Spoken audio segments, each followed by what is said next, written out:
தருமபுரி குமாரசாமிப்பேட்டை சிவசுப்பிரமணிய சுவாமி கோவிலில் கந்த சஷ்டி சூரசம்ஹார விழா. ஏராளமான பக்தர்கள் சுவாமி தரிசனம்.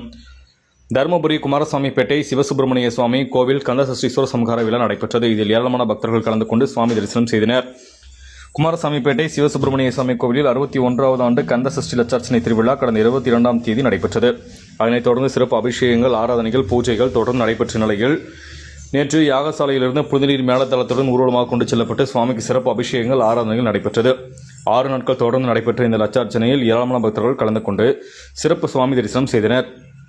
நேற்று மாலை வரை 3 காலங்களிலும் சிறப்பு லட்சார்ச்சனை மற்றும் அபிஷேகங்கள், ஆராதனை, திருமுறை பாராயணத்துடன் விழா நடைபெற்றது. விழாவின் முக்கிய நாளாக நேற்று இரவு 10 மணி அளவில் அலங்கரிக்கப்பட்ட தங்க மண்டபத்தில் சுப்பிரமணிய சுவாமி சூரபத்மன் புறப்பாடும், தொடர்ந்து பைபாஸ் சாலையில் உள்ள சாமி நிலத்தில் வான வேடிக்கையுடன் சூரசம்ஹார விழாவும் நடைபெற்றது. இந்த நிகழ்ச்சியில் சூரபத்மனை முருகப்பெருமான் வதம் செய்யும் நிகழ்ச்சி நடைபெற்றது.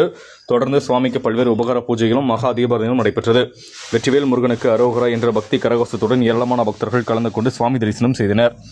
இந்த விழாவை முன்னிட்டு பக்தர்களுக்கு அன்னதானம் வழங்கப்பட்டது. இரவு 12 மணி அளவில் கோவிலில் சுவாமிக்கு பன்னீர் அபிஷேகமும், இன்று செவ்வாய்க்கிழமை காலை 9 மணிக்கு பூர்த்தி ஹோமமும், மாலை 4 மணிக்கு இடுமன் சுவாமிக்கு சிறப்பு அபிஷேகங்கள், ஆராதனைகள், வழிபாடுகள் நடைபெறவுள்ளது.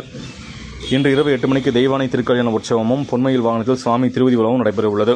விழாவிற்கான ஏற்பாடுகளை இந்து சமய அறநிலையத்துறையினர் மற்றும் விழா குழுவினர், செங்குந்தர் சமூகத்தினர் செய்து வருவது குறிப்பிடத்தக்கது.